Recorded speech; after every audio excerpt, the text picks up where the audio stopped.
Okay, guys, I'm gonna try to get another one out here since I haven't been doing many lately. This one's on planting your own wheat field. Oh, Hmm. I don't know how charged up that is, so you might need to bring a charger. But it'll work with one of our phone chargers because the The charger. C charger. Yeah, it's the same. Okay, Didn't mean to interrupt you. Just water. you're fine. I don't know how charged it is. Excuse me. Okay, the growing your own grains is a long chapter. Very long chapter. Okay. But this one is on planting your own wheat field. If you're deep into gardening and self-sufficiency, sooner or later you'll want to try growing your own wheat. If you only get if only to get yourself away from the commercial process that grows a perfectly good grain, scrapes off the bran, peels out the germ, bleaches the flour, and then sells all those things back to you separately. When you try, you will discover that wheat is easy to grow almost anywhere in the United States, even as a wide row crop in your garden. One gardener in Vermont attests to having planted 30 pounds of winter wheat on an eighth of an acre and harvesting 250 pounds of grain in July. On a somewhat smaller scale, even if you have a front yard that's 20 feet by 50 feet, you could plant 6 pounds of wheat and harvest nearly 50 pounds of grain. No, we're going to need more than that, and I'm going to have to start sending. I'm going to have to go through Amazon and start buying wheat seed in bulk,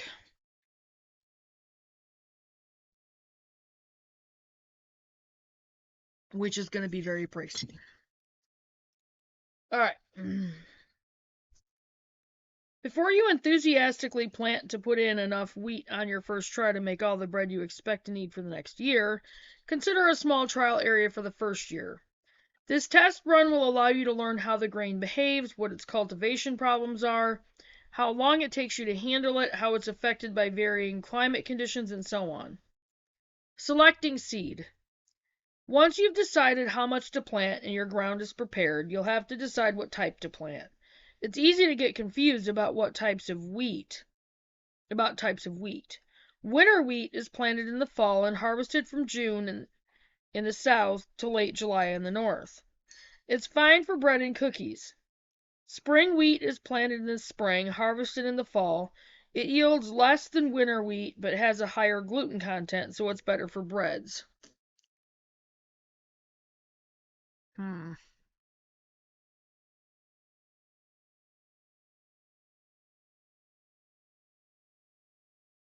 Both spring and winter wheat are further divided into soft wheat, lacking a high gluten content and used primarily for pastries and crackers. Hard wheat with a high gluten content used for breads, and durum wheat, a spring crop used for pasta. The variety you select will depend on where you live. Check with your local cooperative extension agent to see what variety is best for your region. Planting wheat. Plant winter wheat to allow for 6 to 8 weeks of growth before the soil freezes. This gives time for good root growth. Bleh. If the wheat is planted too early, it may smother itself the following spring and could be vulnerable to some late summer insects that would be stopped by cool weather a little later. If winter wheat is planted too late, the roots may not develop enough to stand the cold and the wheat will not winter well. This decision may depend somewhat on the quality of your soil.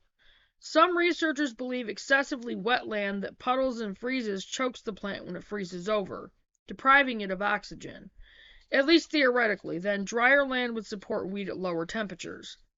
Spring wheat should be planted as early as the ground can be worked. Do the initial plowing in the fall and then till and sow in the spring.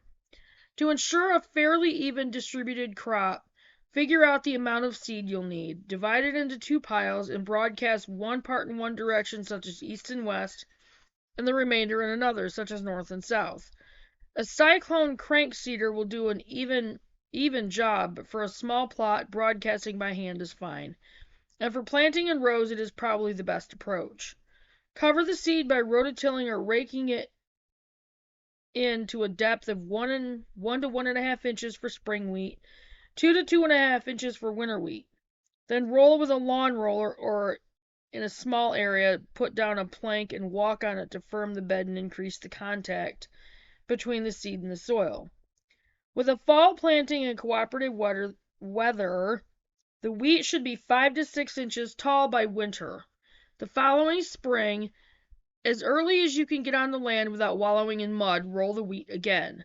This is an old practice that increases the number of stems emerging from one crown by squishing the crown and stimulating the plant to grow more stalks. The process is called tillering. After tillering, just keep the weeds down if you can and enjoy your wheat growth until it's time to harvest. As you admire your rows of wheat, you'll notice in midsummer, later for spring wheat, a change in them. The color of the stalks turns from green to anything from yellow to brown. The heads, heavy with grain, tip toward the earth. It's time to test the grain. Pick a head, pick out a few grains, and pop them in your mouth. If they are soft and doughy, the grain is not ready. Keep testing daily. Once the grains will be firm and crunchy, it's time to harvest. Harvesting. At harvest, how should you cut the wheat? If you have a very small plot, you won't. Instead, you'll just pick the heads of wheat off the stems. It goes quickly if your wheat field is no larger than about 6 feet wide by 25 feet long. Using a scythe. If you like the old-time way of doing things and are going to harvest a larger amount of grain, you might try to find a scythe and cradle. The scythe itself is not unusual. What is different is the cradle, a series of long wooden fingers mounted above the scythe blade. The scythe cuts the wheat, and then the cradle carries it to the end of each swing and deposits it in a neat pile, stacked so that all of the heads are grouped together in each pile. You can cut with a scythe alone, it's easy to find one, but you'll waste a lot of time picking up the cut wheat and arranging it so it can be handled easily.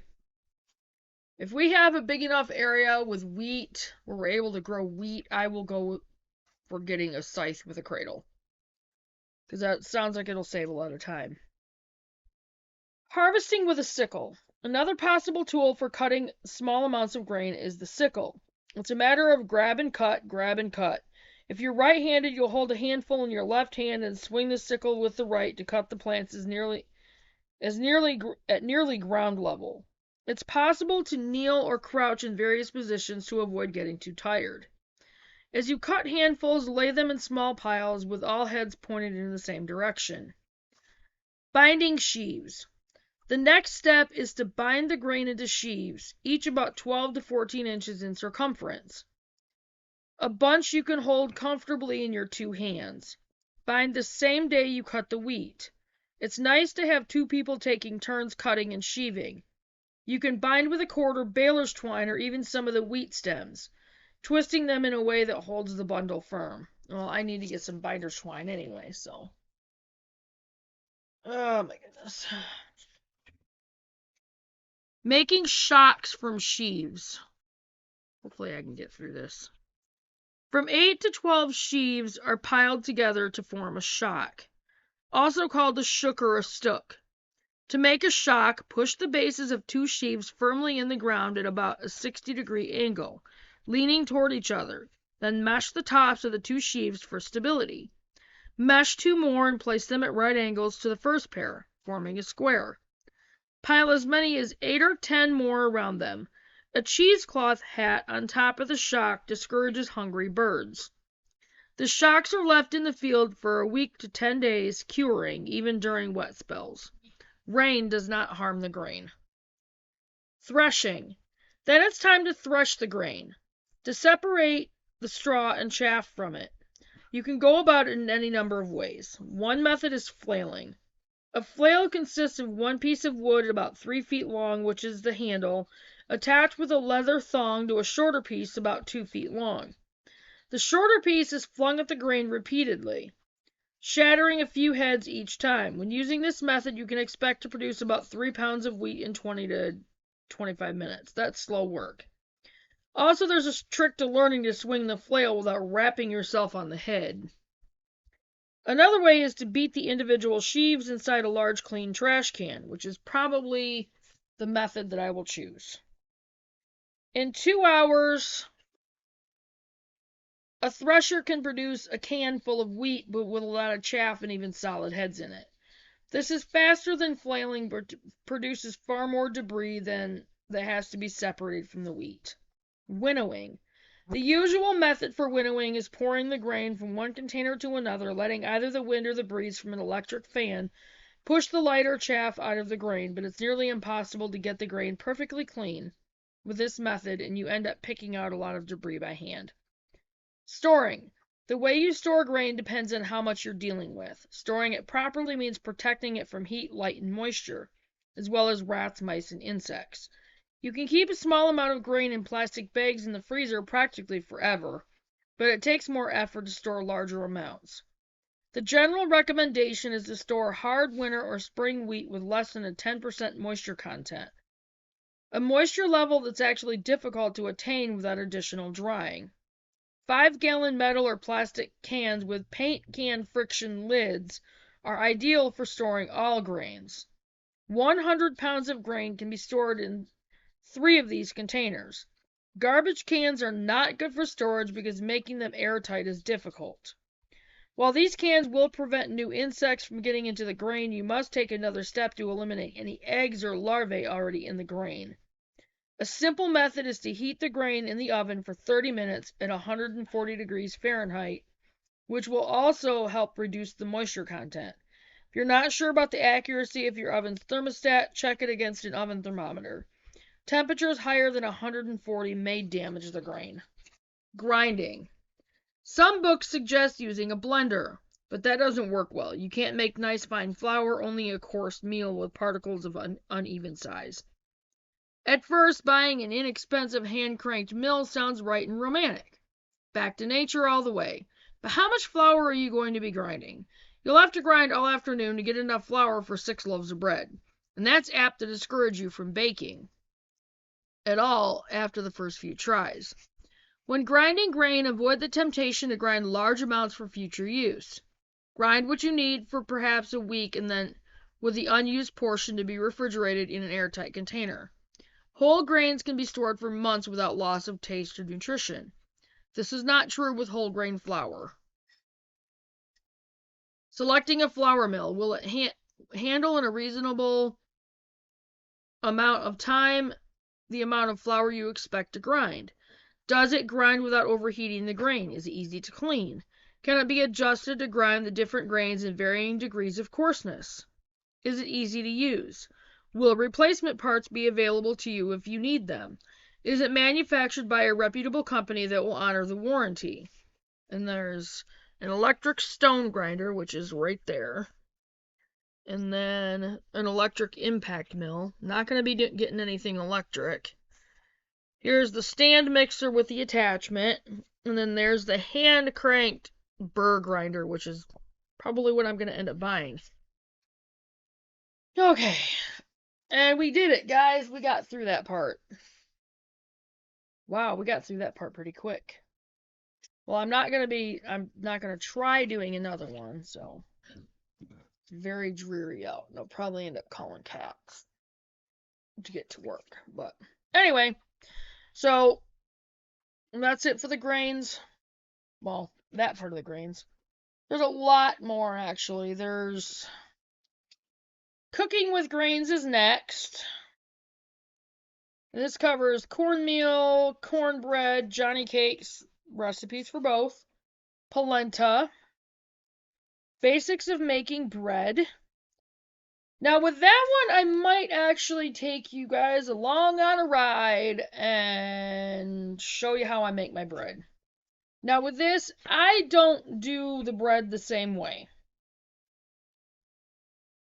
The way that I make my bread, it takes longer to make the bread.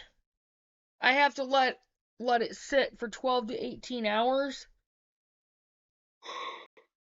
But it's a lot easier because it's a no-knead version of the bread. You don't have to knead the dough, which is good because I have problems with my wrists and my elbows and my shoulders. So, and I personally I like that bread better. So, might actually take you guys along on a point where I'll just make some bread and show you how I do it. So, but they go over proofing yeast, easy, basic, and good white bread. And they actually use 2 tablespoons of honey in it. Light oil, I would probably use coconut oil. I don't have raw wheat germ. If I could get the ingredients for this, I'll make it their way. Even though I don't like kneading dough anymore. Punching down, preparing the pans, all that kind of stuff. And I would use the Redmond's real salt in it.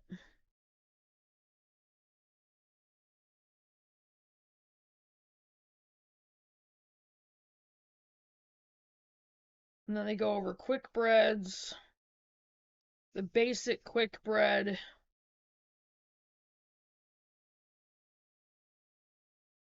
And then simple fresh pasta, homemade pasta.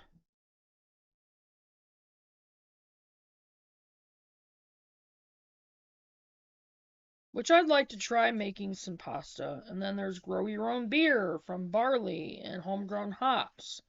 Hops is also medicinal. Basic barley malting. And I'll go through and I'll read these. I'll do videos on these, but it's not something I'm gonna be doing is making my own beer. Gross. I do not like beer. It's disgusting. So that one's pretty long. That one's gonna take a minute to get through that. I'm not gonna do that when I worry about time. So this one covers your basic beer, brew, whatever, basic home brew, preparation, steeping, and primary fermentation, secondary fermentation, bottling and storage, and then fresh hop ale, dandelion bitter, pale horse, pale ale, brown ale. That's it.